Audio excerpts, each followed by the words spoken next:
Hello everyone, welcome back to Rahmat commerce classes. आज हम क्या करेंगे? क्या आपने पिछले टॉपिक्स कर लिए? हमने टॉपिक्स क्या कवर किए? Calculation of interest, passing of journal entries and preparation of accounts. बात करते हैं आज के टॉपिक कंप्लीट रीपोजेशन के बारे में। अब कंप्लीट रीपोजेशन या रीपोजेशन का मतलब क्या होता है? जब कोई बायर अपनी इंस्टॉलमेंट्स पे करने में डिफ़ॉल्ट कर जाए, डिफ़ॉल्ट के टाइम पे सेलर क्या करेगा? अपनी जो भी उसने प्रोडक्ट उस बायर को दिया था उसको वो वापस वहाँ से रीपोजेस कर लेगा। रीपोजेस करने के बाद जो भी लॉस होगा वो बायर को बेयर करना पड़ेगा। तो अब जो हमने पहले किया और ये जो नई एंट्री आई है, इसका ट्रीटमेंट कैसे करना है? एंट्रीज वही है, अकाउंट वही है, बस कुछ थोड़ा सा नया एडिशन होगा। किस स्टेज पे होगा? उस स्टेज पे होगा जिस ईयर में जाके बायर डिफ़ॉल्ट करता है, राइट? यानी कि जब आपकी इंस्टॉलमेंट ड्यू हो जाती है और वो इंस्टॉलमेंट बायर पे नहीं करता है तो वहाँ पे बायर डिफ़ॉल्टर माना जाएगा और उस स्टेज पे आके सेलर क्या करेगा? रीपोजेशन करेगा। जो रीपोजेस्ड एसेट्स होती हैं, इनको जो बायर है वो नेसेसरी रिपेयर्स वगैरह करा के उनकी कंडीशन में थोड़े सी इम्प्रूवमेंट करके रीसेल कर देता है। और रीसेल करने में जो भी प्रॉफिट या लॉस है वो कौन बेयर करता है? वो सेलर बेयर करता है, राइट? तो एक दो एंट्रीज को समझते हैं। जब वेंडर जो है वो सेलर को पेमेंट करता है तो वो क्या एंट्री करता है? हायर वेंडर अकाउंट डेबिट, ठीक है, टू बैंक अकाउंट की एंट्री करता है। अब प्रॉब्लम क्या हुई कि पेमेंट तो हम कर नहीं रहे हैं, तो इसके बदले में सेलर जो है वो क्या लेके जा रहा है? एसेट लेके जा रहा है। तो बैंक की जगह यहाँ पे आप एंट्री कर देंगे टू एसेट अकाउंट। मीन्स जो आपका एसेट अकाउंट है वो यहाँ पे आके, इस एसेट का अकाउंट यहाँ पे आके क्लोज हो जाएगा और जो भी प्रॉफिट या लॉस होगा वो P&L अकाउंट में ट्रांसफ़र हो जाएगा, ठीक है। अच्छा, अब हायर वेंडर क्या करेगा? हायर वेंडर इसको एसेट नहीं लिखेगा। क्यों? क्योंकि एसेट वो परचेजर के लिए थी, हायर वेंडर के लिए नहीं थी, उसके लिए गुड्स थे, तो वो उसे लिखेगा गुड्स रीपोजेस्ड, राइट? तो वेंडर एंट्री करेगा goods repossessed account debit. Obviously क्या रूल फॉलो हुआ?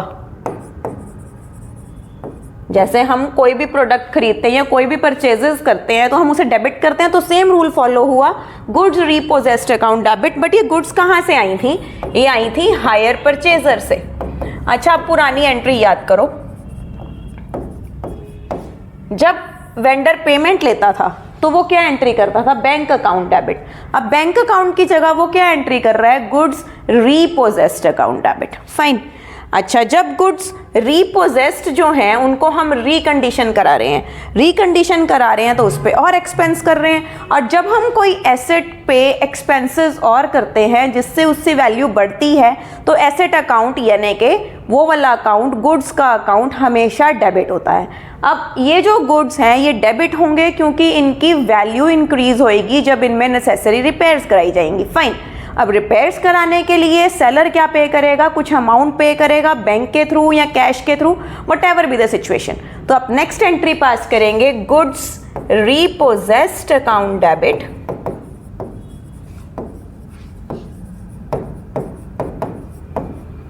टू कैश अकाउंट,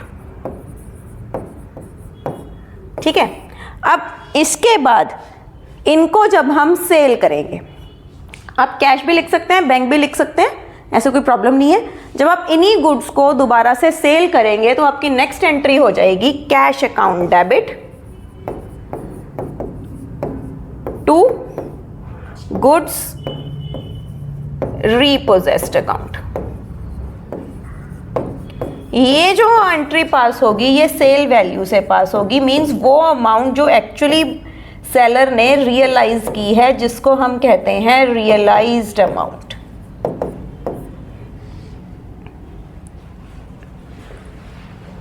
और इसके बाद अगर इस सेलिंग में सेलर को लॉस हो रहा है, लॉस हो गया तो obviously profit and loss account debit होगा।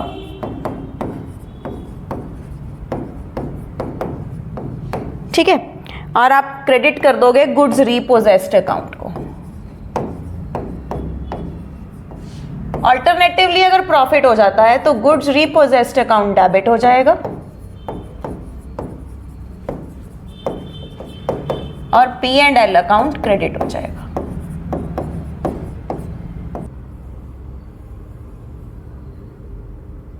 ठीक है, क्वेश्चन करते हैं इलस्ट्रेशन 21 पेज 1.33 कंप्लीट रिपोजेशन का क्वेश्चन, दोनों के अकाउंट बना के देखते हैं। ठीक है, A purchased a lorry from B for 1,50,000. What is this 1,50,000? Cash price. Payable 50,000 down, 50,000 क्या हो गई? डाउन पेमेंट, और बैलेंस देना है 4 इंस्टॉलमेंट्स में 25,000 की एक, 25,000 इंटू 4, बच्चे कितने रुपए हो गए?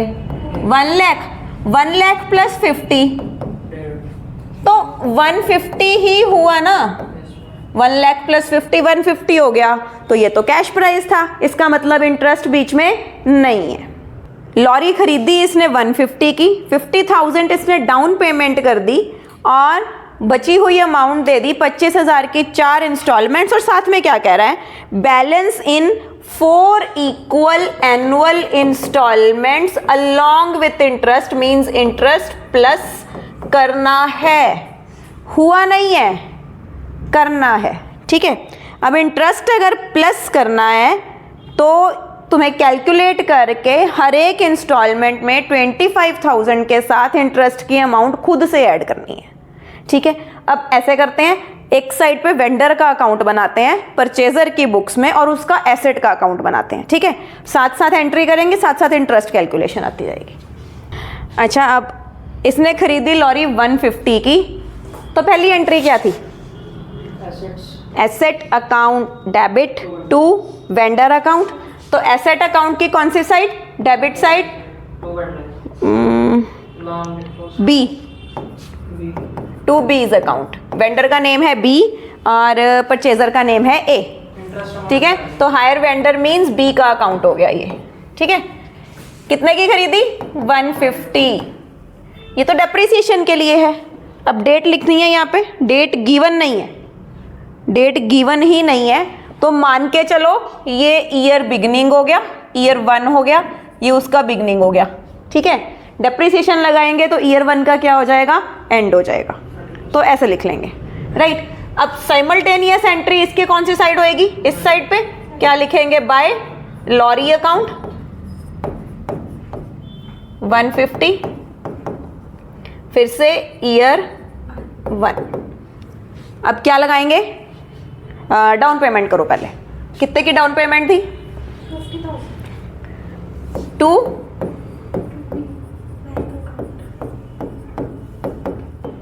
ईयर 1, क्योंकि डेट्स मेंशन नहीं है तो हमने खुद ही ईयर 1 का एंड ले लिया और इंटरेस्ट लगा दिया यहाँ पे।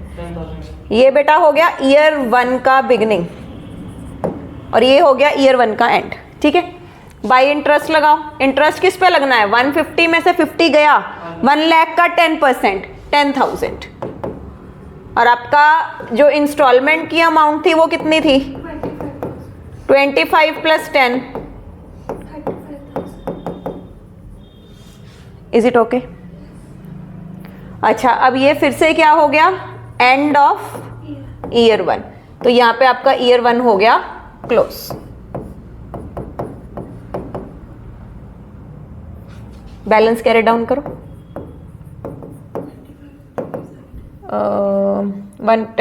75 रह गया है ना? ओके, 160। अब इसने कितनी इंस्टॉलमेंट्स दी हैं, कितनी नहीं दी, ये देखते हैं।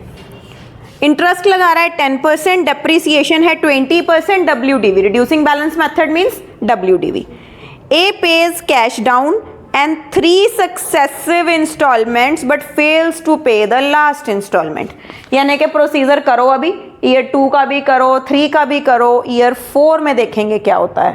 राइट, तो ईयर 2 पे आ जाओ, ईयर 2 में बैलेंस को करो ब्रॉड डाउन, कितना आया? 75,000, इंटरेस्ट लगाओ 7,500, पेमेंट करो 25,000 प्लस 7,500 32,500 और बैलेंस कैरिड डाउन आया 50,000। तो ये हो गया आपका ईयर 2। क्या बिगनिंग है, क्या स्टार्टिंग है, आप अच्छे से समझ सकते हो। तो यहाँ पे कर दो इसे क्लोज 82,500। चलो जी, आ गए हम ईयर 3 में। फिर से किया बाय बैलेंस ब्रॉड डाउन 50,000, इस पे लगाया क्या इंटरेस्ट 5,000, इधर की पेमेंट 30,000 और बैलेंस कैरेट डाउन किया।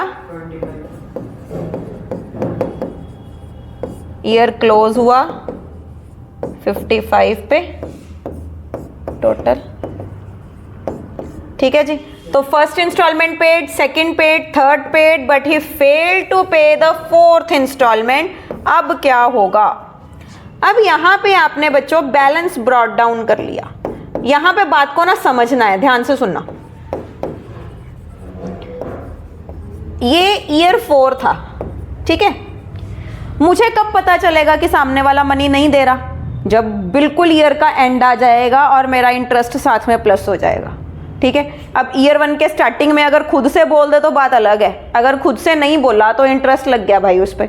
ठीक है, इंटरेस्ट लग गया तो यहाँ पे बाई इंटरेस्ट की एंट्री हो चुकी है। अब इसने यहाँ इस स्टेज पे क्या किया? इस स्टेज पे इसने अमाउंट नहीं दी। अमाउंट नहीं दी तो सेलर ने क्या किया? लॉरी को वापस रिपोजेस कर लिया। तो यहाँ पे एंट्री हो जाएगी टू बैंक की जगह टू लॉरी अकाउंट। ठीक है, टू बैंक की जगह क्या हो जाएगा? To lorry account. अकाउंट आ जाएगी यहाँ पे 27,500। मतलब अब तुम कहोगे मैम ना तो यहाँ पे कोई प्रॉफिट आया ना यहाँ पे कोई लॉस आया, तो ये कौन सा मेरा एसेट का अकाउंट है? ये तो वेंडर का अकाउंट है। प्रॉफिट लॉस डिस्क्लोज करेगा एसेट का अकाउंट, ना कि वेंडर का अकाउंट। फर्स्ट ईयर का डेप्रीसिएशन लगाओ। आपका डेप्रीसिएशन था 20%, तो डेप्रीसिएशन लग गया 30,000 और बैलेंस कैरिड डाउन हो गया ईयर 1 का 120। बच्चों ये हो गया आपका ईयर 1। ठीक है, ईयर 1 यहाँ हुआ क्लोज और मैंने बैलेंस ब्रॉट डाउन किया कितना? 120। ये हो गया हमारा ईयर 2। फिर से डेप्रीसिएशन लगाओ 15%, सॉरी नॉट 15, 20%।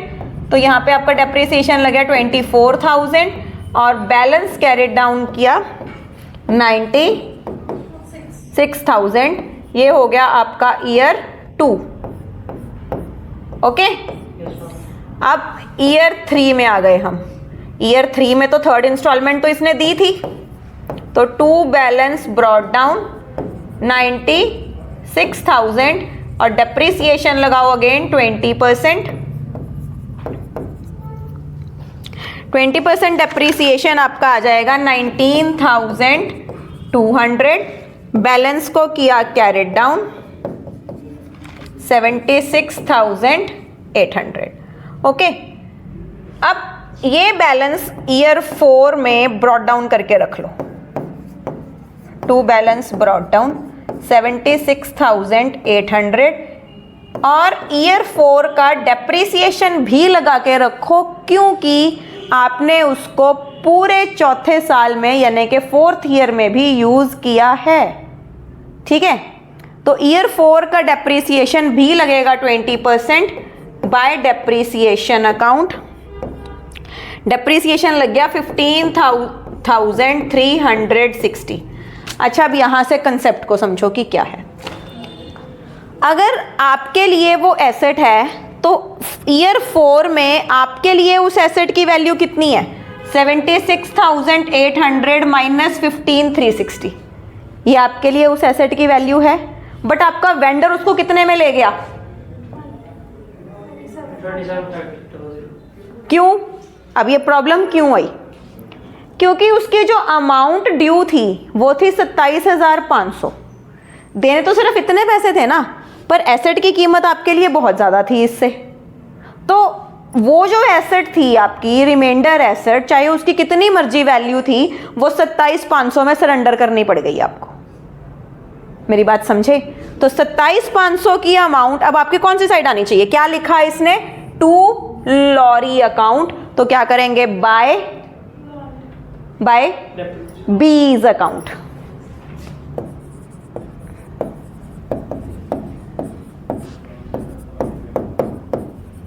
अब बच्चों बैलेंस करो इसको। आपके लिए इतने की थी, इतनी आपने और यूज कर ली थी, इतने में वो ले गया, बचा हुआ सारा क्या आपका हो गया?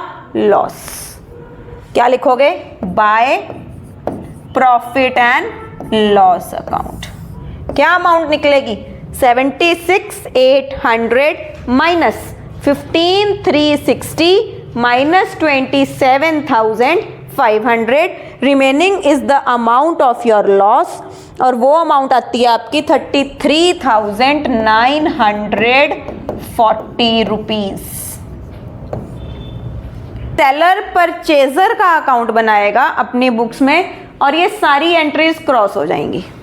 ठीक है, अब चेंज क्या है?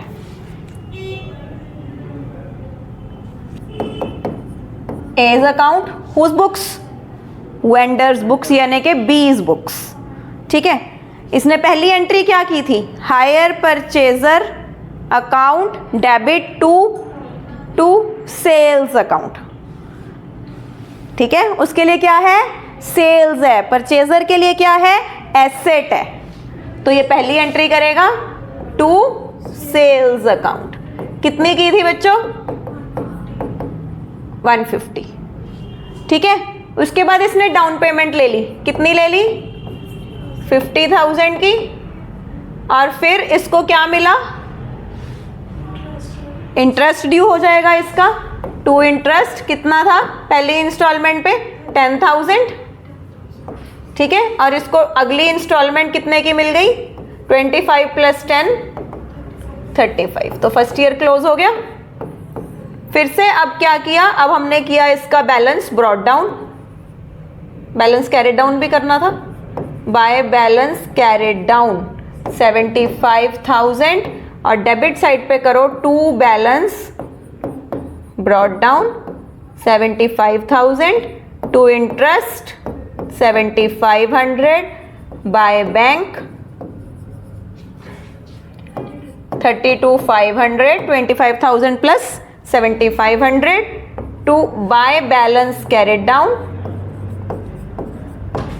50,000, second year close. To balance brought down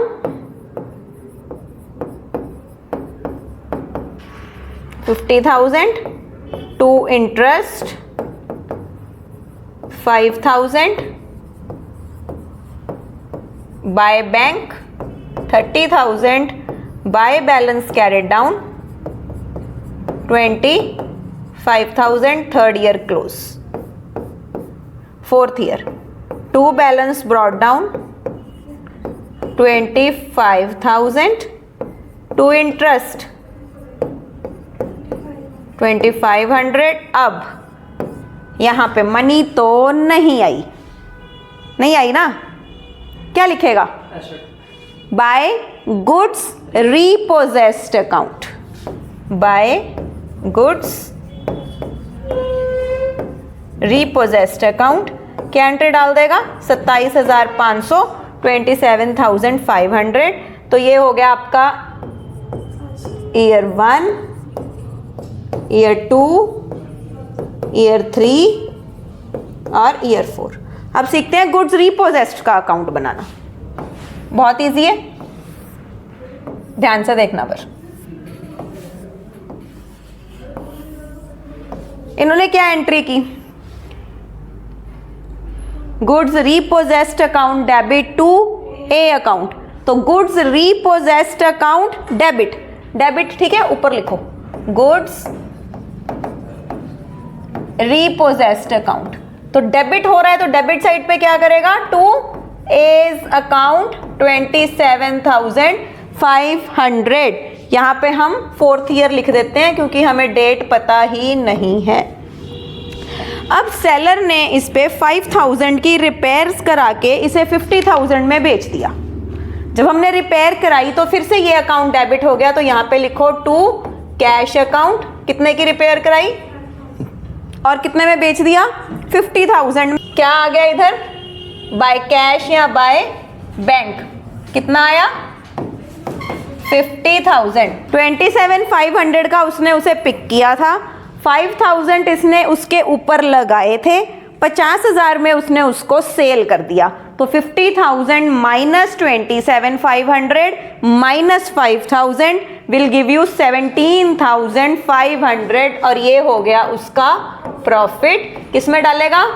profit and loss account. Hopefully topic clear हो गया।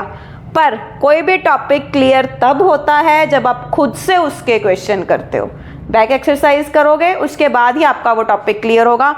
अच्छा, आज वाला क्लियर होगा तो कल वाला बहुत इजीली समझ में आएगा, जिसका क्या नाम है?